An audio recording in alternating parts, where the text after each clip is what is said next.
E aí, pessoal, olha eu aqui de novo, mais uma vez, na nossa segunda aula sobre Era Vargas.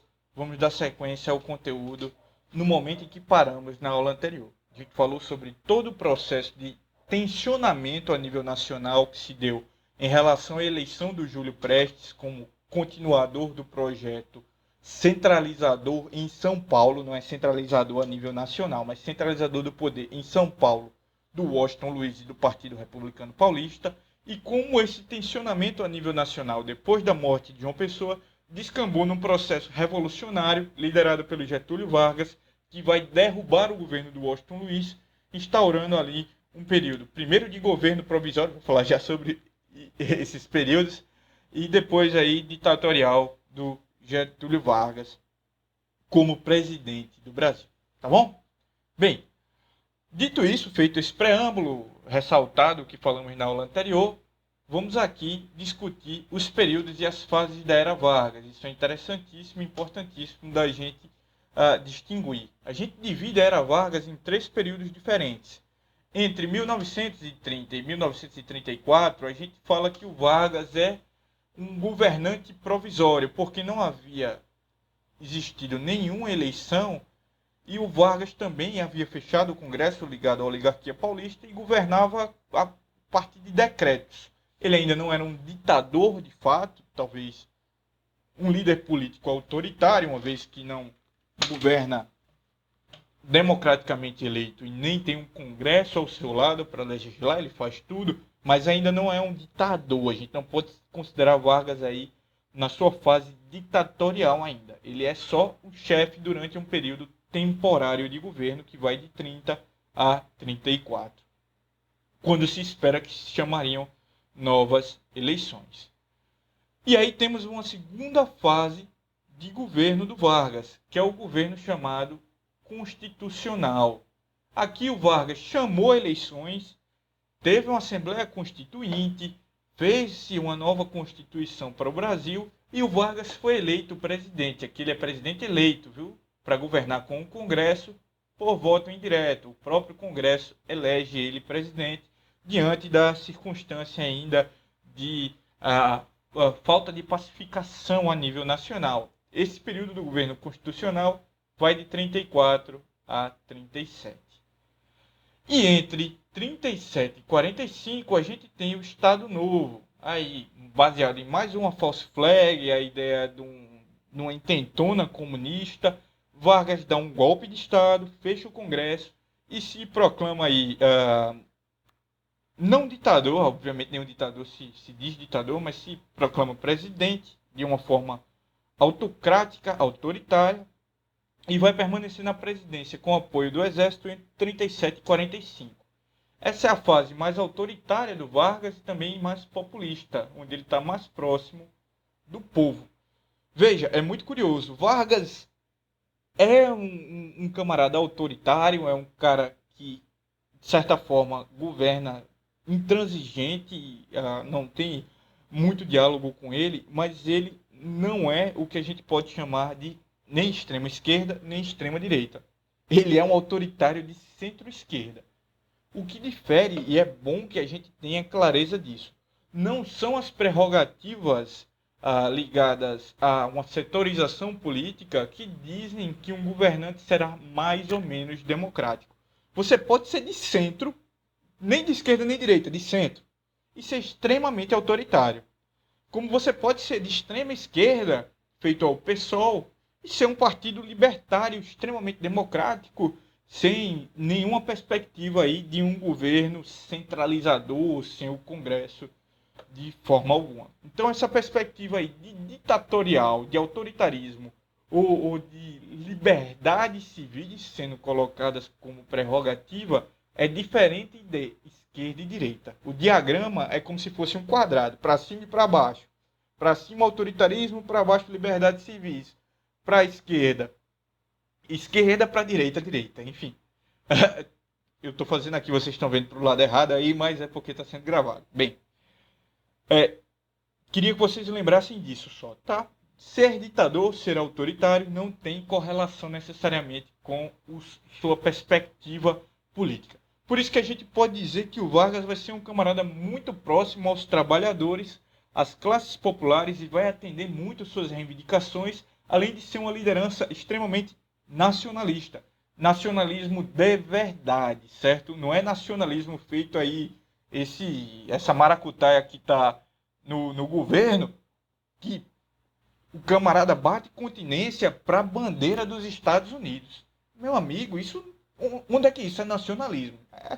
É revoltante. Desculpem aí a expressão, coisa que assim me incomoda, tá? Mas a gente tem que dizer, tem que ser direto. Vargas não. Vargas realmente, apesar de ser um ditador, apesar de ter N problemas de repressão política, de não valorização da democracia, isso tudo tem que ser lembrado, tem que ser dito. O legado dele é de uma obra extremamente voltada para o Brasil. Uma obra extremamente nacionalista. É construção de empresas estatais, é valorização do trabalho brasileiro, a valorização da economia nacional, a modernização do país, a integração do país.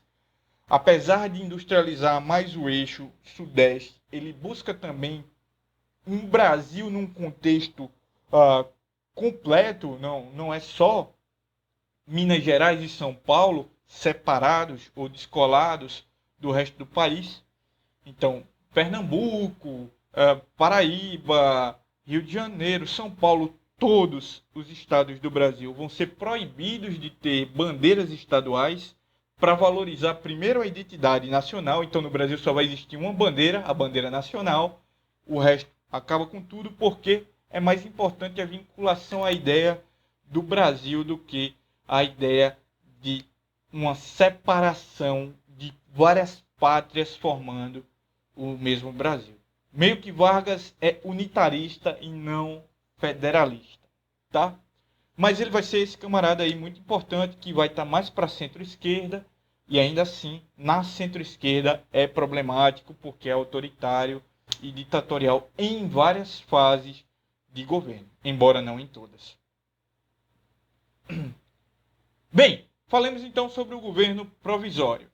Aqui, o Getúlio Vargas, como eu havia dito, já vai ser presidente pro tempore e vai ter poderes de elaborar as leis através de decretos de lei, uma vez que a antiga Constituição é vista como algo anacrônico, algo atrasado, algo ligado à manutenção do poder das oligarquias paulistas. E Vargas governa provisoriamente com o compromisso de chamar uma Assembleia Constituinte para fazer uma nova Constituição. Só que aquela coisa lá, semana que vem a gente chama, mês que vem a gente chama, ano que vem a gente chama, e aí Vargas vai empurrando com a barriga. Tipo mãe no shopping, né? Na volta a gente compra. Pronto, Vargas era assim, ó, Assembleia Constituinte, Vargas, vai rolar na volta. Na volta a gente compra uma Assembleia Constituinte. Era bem assim, ele ia empurrando com a barriga e deixando para depois. Colocando aí vários empecilhos que de fato existiam para a realização dessa Assembleia Constituinte, que não adiantava se chamar uma eleição imediatamente, uma vez que toda a estrutura política ainda era montada em cima das oligarquias de São Paulo, e isso tinha que ser desmantelado para possibilitar uma eleição livre. De fato, isso é tudo verdade, tá? Vargas aí tem um critério que está de fato sendo seguido, que é a deteriorização, a quebra do poder de São Paulo. Inclusive, Vargas praticamente só não fez dividir São Paulo em 3 pedaços. Foi o erro dele. Se ele tivesse dividido São Paulo em 3 pedaços, a gente não tinha o problema que a gente tem da concentração de poder econômico em São Paulo até hoje. Mas Vargas realmente vai atingir duro os paulistas, vai realmente se colocar contrário aí à concentração de forças políticas e econômicas em São Paulo, e isso aí vai, de certa forma, conseguir dar base para o surgimento de um Brasil mais nacional, de um Brasil em geral, assim, pensando em todas as circunscrições físicas, falando aí de todos os estados, de todas as esferas geográficas do Brasil, realmente, depois de Vargas, é um Brasil que se sente Brasil, não é um Brasil que é um bando de estado sujeito aos interesses dos paulistas, certo? Para isso, ele vai precisar centralizar a vida política acabando aí com o poder das oligarquias estaduais. Vargas é um modernizador. Oligarquia está em oposição, é algo atrasado, é algo velho. Então, os governadores dos estados, todos, exceto de Minas Gerais, porque era um aliado político, foram substituídos por interventores federais, geralmente tenentes, tá, ligados aí às Forças Armadas, oficiais, novos das Forças Armadas, que deviam uma fidelidade forte ao Vargas e que ele sabia que podiam seguir ali seus ditames para uma necessária centralização de poder no governo federal, tirando o poder das antigas oligarquias estaduais. Beleza? É ruim essa movimentação, essa militarização da vida política? É. Por quê? Não porque na época tenha surgido efeitos negativos. A priori, essa centralização foi muito positiva naquele contexto, mas era um contexto onde ela era necessária, onde se não houvesse essa intervenção mais forte de um governo centralizador, provavelmente as oligarquias retornariam ao poder e derrubariam o governo. Mas diante dessa circunstância, a gente viu que se criou uma tradição escrota do exército participar e querer participar através da força da política nacional, independente dos ditames de um governo central que vão dar mais tarde no golpe militar de 64 e no endosso do exército, tá, ao golpe civil de 2016 contra a Dilma Rousseff, que foi golpe. Sinto muito quem não acredita que foi, mas crença não faz história, tá? Faz história é documentação, faz história é debate, o que faz história é ciência. Se não tem ciência, debate, documentação, sinto muito, os achismos são achismos, paciência, beijo no coração. Voltando aqui então ao Vargas. Essa tradição escrota que o Vargas criou foi funcional durante o governo provisório dele. Conseguiu aí debelar as forças das oligarquias estaduais. Além disso, vai criar o Conselho Nacional do Café, onde ele vai controlar rigorosamente a produção do café, mais uma vez.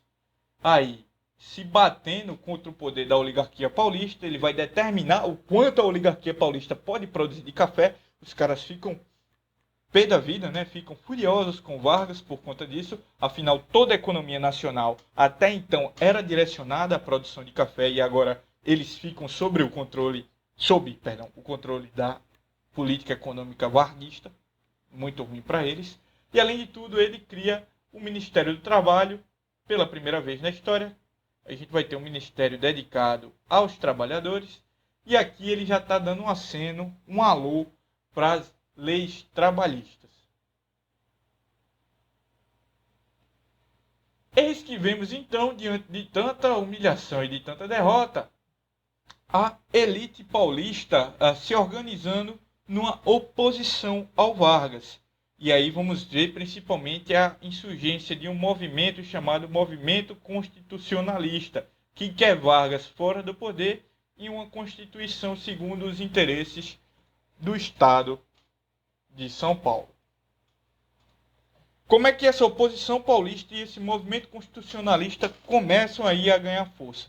Primeiro de tudo, São Paulo vai ser um estado que não vai ser governado por paulistas. Vargas cuida de fazer essa humilhação para São Paulo. Ele nomeia um interventor pernambucano, que é o João Alberto.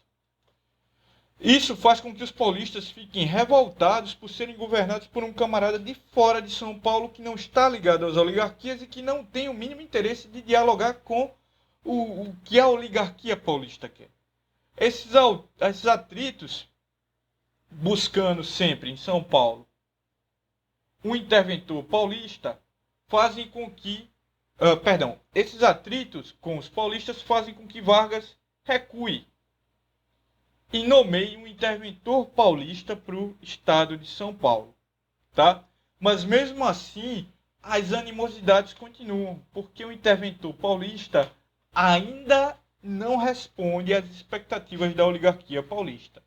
A oligarquia de São Paulo quer o quê? Voltar ao poder, tá? Quer voltar a controlar o estado, principalmente porque o Estado está intervindo na economia paulista e eles são opositores a essa lógica. Se eles controlam o Estado e acabam com a intervenção do Estado na economia, essa ideia do laissez-faire, laissez-passer, do tal, a gente vai ver que ficou meio humilhante, né? Mas é porque os liberais, pelo amor de Deus, hoje eu estou gravando as aulas aqui, ó, furioso. Mas, bem, os camaradas em São Paulo querem que o Estado brasileiro não intervenha na economia para deixar a produção de café girando na alta. Pô, Vargas, se preocupa em alimentar o povo, não. Se preocupa em política industrial, não. O importante é deixar a produção de café crescer. E se não tiver quem compre o café, o que é que o Brasil deve fazer? Comprar o café produzido pelo Brasil e tocar fogo. Aí, oligarquia paulista, me ajude, né? Me poupe. Difícil demais. Essa oligarquia, atrás desses seus ideais, escondendo eles um pouquinho, coloca ali à frente como um discurso político coeso, porque há sempre o que é seu interesse e o que você pode mostrar na política. Isso aí é bem interessante a gente pensar. O interesse da oligarquia paulista é esse que eu já falei aqui. É uma oposição à intervenção do Estado na economia para a continuidade da valorização da agricultura ou da cafeicultura em São Paulo. E o que é que eles colocam à frente? Qual é o discurso que eles podem dizer em público? Porque isso é feio de dizer em público. Ninguém vai dizer, opa, eu quero continuar sendo rico e quero que o resto do Brasil, ó. Não, não pode, é feio, não fica bem. O que é que eles falam? Falam que tem que reconstitucionalizar o país. Esse governo provisório de Vargas está quase uma ditadura. E o Brasil não pode ter uma ditadura de um cara ligado aos trabalhadores. Não. Então a gente quer, não é o fim dessa política de intervenção do Estado, é a reconstitucionalização do país. Ou seja, é o discurso que eles colocam à frente, tá?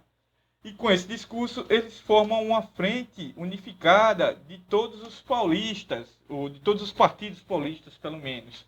Tanto o Partido Democrata Paulista como o Partido Republicano Paulista, a galera vai se unir numa única frente contra o governo Vargas, que é a Frente Única Paulista. Começam protestos nas ruas e o Vargas, não propriamente o Vargas, mas os interventores do Vargas, chamam para São Paulo alguma repressão policial em relação a esses protestos. A gente vai ver que no primeiro deles vão morrer ali 4 jovens estudantes do movimento rebelde, o Martins, o Miragaia, o Drauzio e o Camargo, e a partir de então vai haver uma ebulição popular contra a morte desses meninos no movimento por conta da repressão policial. São Paulo vai fervilhar, São Paulo vai se colocar contra o Brasil todo e vai montar um exército próprio para lutar contra o exército brasileiro numa revolução constitucionalista, uma revolução em prol da escrita de uma Constituição. Essa revolução, São Paulo vai conseguir aí o famoso vice-campeonato. Vai ser o segundo colocado, porque o primeiro vai ser o Brasil, que vai dar um cacete enorme em São Paulo. Eles vão ser derrotados humilhantemente, mas até hoje eles comemoram essa data. Bem, Pernambuco também comemora uma derrota, né? Então, a gente não pode falar muito não, a gente tem que falar baixinho. Mas que é idiota é. Bem, então, São Paulo chama a revolução constitucionalista, monta exército, a galera vai apanhar a rodo, vai morrer um monte de gente. Quem estava acompanhando aquela novela Éramos Seis, ela perpassa, de um modo geral, esse contexto, embora sempre com um discurso muito pró-São Paulo. A Rede Globo tem isso, a Rede Globo é ligada ainda hoje a esse centro privilegiado de poder de São Paulo e tem esse discurso muito ligado às elites paulistas. Não mais elites agrárias, agora mais elites industriais. Então, a gente vai ver que essa revolução constitucionalista chamada por São Paulo vai acabar sendo derrotada pelo Getúlio Vargas e a gente vai ter aí um momento de mais pacificação a nível nacional. São 3 meses de luta, tá? Se rendem, São Paulo se rende, com muita tranquilidade, e quando se pacifica a situação, Vargas diz, opa, tá bom, não quero ninguém mais morrendo, vamos chamar aí uma Assembleia Constituinte, que em 33 faz uma nova Constituição e acaba elegendo Vargas presidente para o próximo período de governo, o período chamado de varguismo constitucional. Massa? Pessoal, a gente encerra por aqui mais uma aula. Seguimos agora em outro vídeo.